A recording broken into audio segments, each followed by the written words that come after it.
Horatio Spafford is the man who wrote "It Is Well With My Soul." I'm sure you've heard the story at a funeral or at some other event that has focused on the comfort that God gives us when we're going through a time of discouragement and despair. But if you don't know the whole backstory, I want to share some of that with you and then tell you a little bit more. Horatio Spafford was a successful lawyer in the city of Chicago. He was a leader in his Presbyterian church there. He was a man of God. He was highly revered in his community and very well off. He made some investments in the city of Chicago that he thought were going to make him even more wealthy.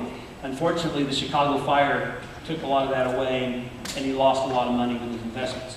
However, he was still doing okay. And so to sort of regroup and kind of get their wind back in their sails, he and his family decided they were going to take a trip to Europe, to London, to England, and just spend a little bit of time that summer to get away from all the troubles in Chicago.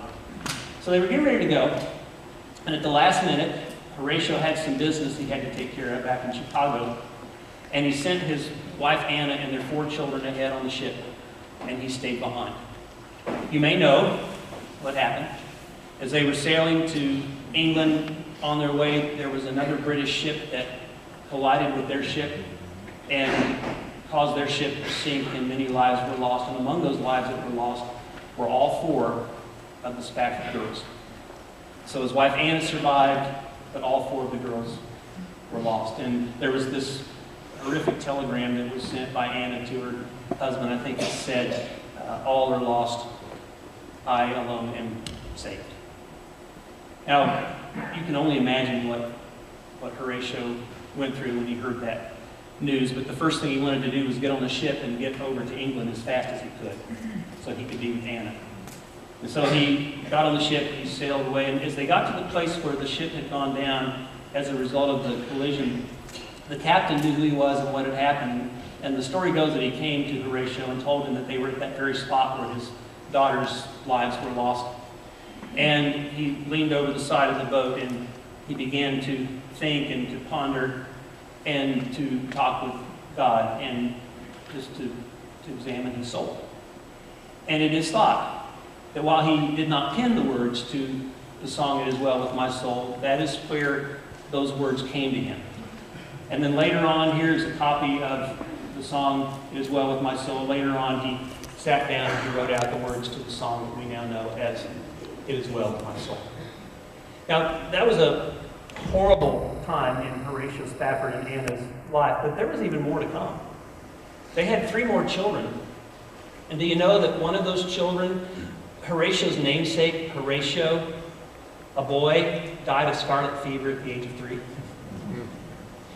And there must have been times in his life when he wondered, how wide, how big, how long, how patient, how faithful, how high, how rich, how lavish, how deep, how far down can the love of God go?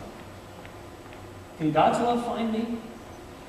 And the answer, of course, is yes. God who saw you in your mother's womb. God who knows you better than you know yourself. God who sent his Son to redeem you on a cross, though to many people you might have been unlovable. He's going to find you. He's not going to stop searching. He's not going to stop coming to you with his word and his comfort and his encouragement to you to walk with him. And so I got on the internet. I really wanted a wonderful quote from Horatio Spafford to share with you. I thought, this man who's written this great song, surely he has something amazing to say. And you know, I could not find a single quote from Horatio Spafford. Anything. Until it occurred to me, well, yeah, I've already got it. It's in the song. And so I went to the song, "It Is Well With My Soul," and I just want to share these words to the beginning of the song with you.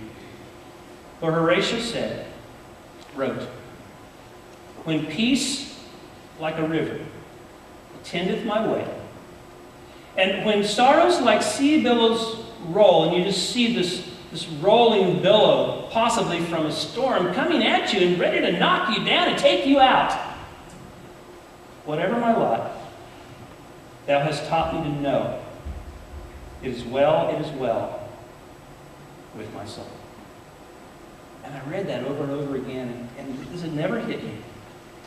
But you know how sometimes you don't feel loved?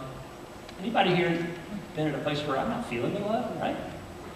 You know where maybe you don't feel like you're very lovable?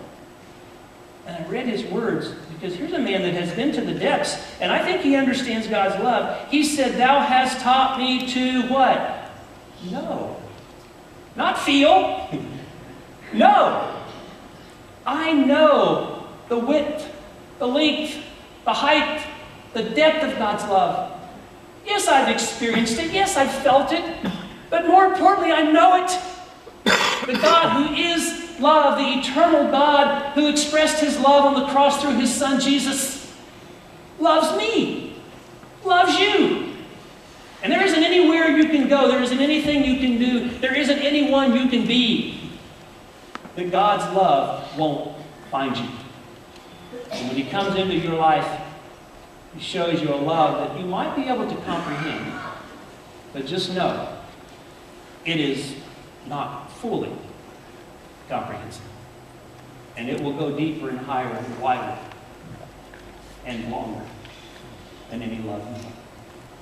Let's pray.